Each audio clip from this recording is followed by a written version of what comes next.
गांव बालासर तिरसा हरियाणा। इंद्रदेव खुश हुए, गर्मी से निजात मिली।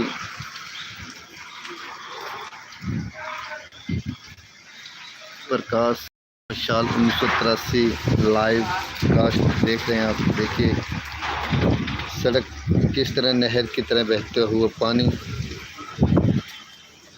कमेंट करके बताएं कि आपके किस एरिया में कितनी बारिश हो रही है।